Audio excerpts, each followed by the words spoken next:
Amis de eatfat2befit.fr, bonjour. Donc cette petite vidéo rapide, première vidéo donc pour vous expliquer en quelques mots rapidement ce qu'est l'alimentation LCHF. Donc LCHF qui s'appelle aussi Atkins, qui s'appelle aussi Bunting en particulier en Afrique du Sud.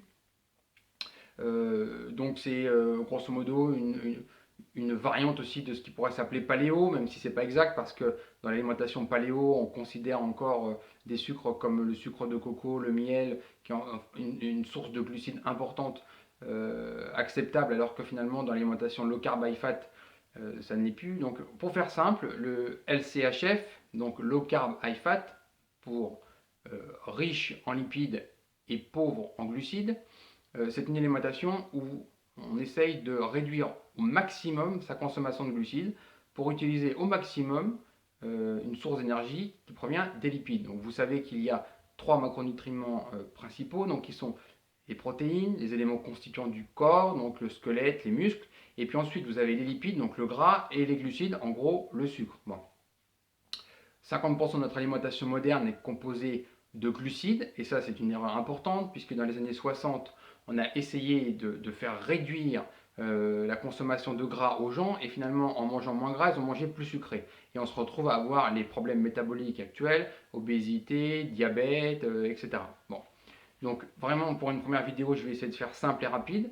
Le low carb high fat, c'est quoi? C'est une prise de conscience de notre surexposition aux glucides, au sucre, et les choix alimentaires qui en découlent. C'est-à-dire que globalement, ce sont des arbitrages.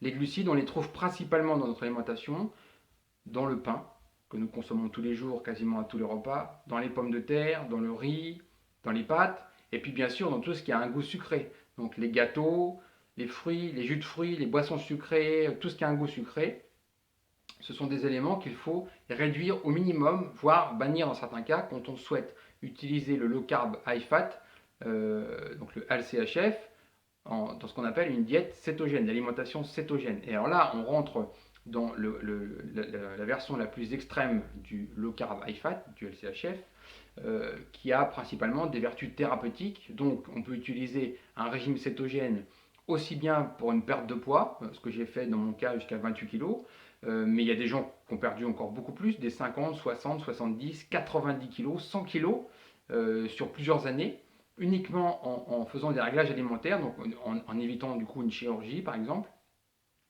Le régime cétogène a des vertus très importantes que la science a prouvées, en particulier dans le cancer. Et si, je souligne ce point parce que si vous êtes atteint d'un cancer, ce type d'alimentation a vraiment beaucoup de choses à vous apporter, aussi bien pour vous aider à supporter chimiothérapie, radiothérapie, mais aussi à une vraie capacité à vous aider à guérir, parce qu'il faut savoir que les tumeurs, les cellules cancéreuses se nourrissent principalement de glucides, donc de glucose, et donc ce sont vraiment des aspirateurs à sucre. Et bon, il y a d'autres paramètres qui rentrent en ligne de compte, je simplifie bien sûr, mais d'ailleurs David Servan-Schreiber dans ses ouvrages avait commencé à aborder ces pistes, mais n'a pas eu malheureusement le temps suffisant pour les croiser. Après, il y a beaucoup de scientifiques qui ont pris le relais. La piste glucide donc, est très importante. On s'étonne qu'il y ait vraiment une épidémie de cancer dans le monde. Mon avis personnel, c'est que c'est une maladie métabolique, et donc notre mode de vie a un rôle majeur dans ces maladies. Donc, encore une fois, si vous êtes atteint d'un cancer, allez voir des nutritionnistes, parlez-en à votre oncologue. L'alimentation cétogène a beaucoup de choses à faire pour vous. D'ailleurs, s'il y a un ouvrage que je peux vous conseiller sur ce sujet, hein, c'est bien celui-ci qui a été écrit donc, par trois médecins, donc un cancérologue allemand qui est d'ailleurs actuellement en train de mener une étude très importante sur plusieurs centaines de patients qui bénéficient de l'alimentation cétogène. Donc renseignez-vous sur ce type d'alimentation si vous êtes malade. Il y a aussi le livre d'Hélène Quentin, donc, qui a deux groupes sur internet et donc qui raconte sa propre expérience avec un cancer du sein ainsi que ce type d'alimentation pour son fils atteint d'un diabète de type 1. Donc, Même chose, donc si vous êtes atteint du diabète, c'est pareil, vous pourriez en parler à un nutritionniste pour vous faire aider parce que on peut aller jusqu'à enfin, réduire massivement cette dose d'insuline, voire carrément s'en passer dans certains cas, des personnes qui ont réussi grâce à une alimentation très pointue, très précise, à quasiment vivre sans insuline grâce à ce changement alimentaire. Bon. Donc, le LCHF, c'est quoi? Ben, c'est pas un régime hyperprotéiné, c'est pas une mode. Bunting a commencé en 1850, la clinique Mayo l'a vraiment théorisé et mis en pratique en 1921 pour guérir des enfants de crise d'épilepsie. Atkins l'a mis dans, enfin, l'a publié dans son ouvrage, il s'est attiré des foudres pendant des décennies, mais finalement on s'aperçoit que les gens perdent durablement du poids de cette manière et que finalement c'est juste la logique parce que c'est ce qui se rapproche de plus de notre génome. Il y a plusieurs centaines de milliers d'années, avant l'agriculture moderne, nos ancêtres s'alimentaient globalement de cette façon-là. C'est-à-dire que quand vous n'avez pas un paquet de gâteaux à manger toutes les 30 minutes, évidemment, vous allez à la chasse et quand vous allez tuer un animal pour vous nourrir de sa viande et que vous le consommez intégralement, vous n'avez pas 50% de glucides dans cet animal qui est composé en gros de 60% de lipides et le reste de protéines. Donc le LCHF, c'est quelque chose de simple. Ça a beaucoup de vertus. Euh, ça réduit les problèmes d'arthrose, les problèmes d'épilepsie, des problèmes d'Alzheimer, où on peut vraiment freiner l'avancement de la maladie, voire aller encore un peu plus loin. Il y a des ouvrages sur le sujet. On peut perdre du poids, on peut aider son corps à lutter contre le cancer. Et puis il y a aussi un autre gros avantage, c'est pour les gens vraiment qui se portent bien mais qui veulent aller encore mieux, c'est pour les sportifs de haut niveau, en particulier sur les sports d'endurance. Il y a vraiment beaucoup de choses à faire. Euh, L'époque où on absorbait des gels énergétiques toutes les 20 ou 30 minutes en ayant des pics, des creux, des pics, des creux, des pics, des creux, est pour moi terminée parce que l'alimentation low carb high fat est là. On apprend à son corps à s'alimenter de lipides. Et puis quand son corps il est en rupture parce qu'on est en train de courir et qu'on n'a pas le temps de s'alimenter, eh bien il passe de manière totalement transparente vers ses stocks de graisse corporelle. Il faut savoir que même le marathonien le plus sec, il a encore l'équivalent de 30 000 kcal en stock sur lui. Donc il faut utiliser ces stocks. Le corps est fait pour. Quand on l'habitue chroniquement à consommer du sucre, il oublie qu'il a la possibilité d'utiliser ces stocks. Alors que finalement, ils sont là. Une chose qu'il faut rappeler d'une manière vraiment vive, nous pouvons, en tant qu'être humain, vivre une vie complète, hein, de la naissance jusqu'à la mort, sans consommer de glucides.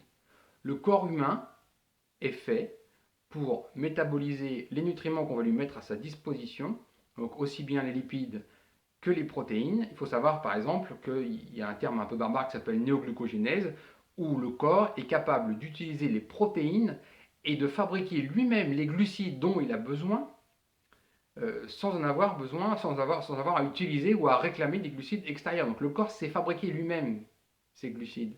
Il faut savoir que nous avons, comme tout le monde le sait, des protéines essentielles et des acides gras essentiels et qu'il n'existe pas de glucides essentiels. Alors, ils ne servent à rien. S'il y a certains acides gras que vous ne consommez pas, vous mourrez. S'il y a certains acides aminés, donc certaines protéines que vous ne consommez pas, vous mourrez. Alors que les glucides, on peut totalement s'en passer. Le corps est totalement adapté pour. Donc c'est vraiment un mode d'alimentation qui se rapproche le plus de notre génome, de ce pourquoi nous sommes faits. Hein. Voilà. Donc l'alimentation cétogène, c'est simple, ce sont des arbitrages. Grosso modo, bah, vous faites rentrer dans votre cuisine de nouveaux ingrédients et vous faites sortir de vos cuisines des ingrédients que vous n'allez plus utiliser. Donc concrètement, pour faire simple, parce qu'on en reparlera, ce qui sort, ben, c'est le pain, les pâtes, le riz, euh, la pomme de terre, les gâteaux, tout ce qui a un goût sucré, le sucre bien sûr, une des premières choses qui va sortir, les bonbons, les boissons sucrées, les jus de fruits, tout ça, ça sort de votre cuisine. Et puis tout ce qui rentre, eh ben, ce sont des alternatives. Par exemple, je n'utilise plus la farine de blé, mais à côté, j'utilise de la farine de lupin. Vous allez utiliser de la poudre d'amande pour faire vos fonds de tarte, pour cuisiner. Qu'est-ce qui sort? Vous allez sortir la pomme de terre et à la place, vous allez la remplacer par du navet. Par exemple, pour faire une raclette, eh bien, vous faites bouillir du navet coupé en dés et ça remplace vraiment de manière totalement transparente la pomme de terre. Ça fait totalement illusion.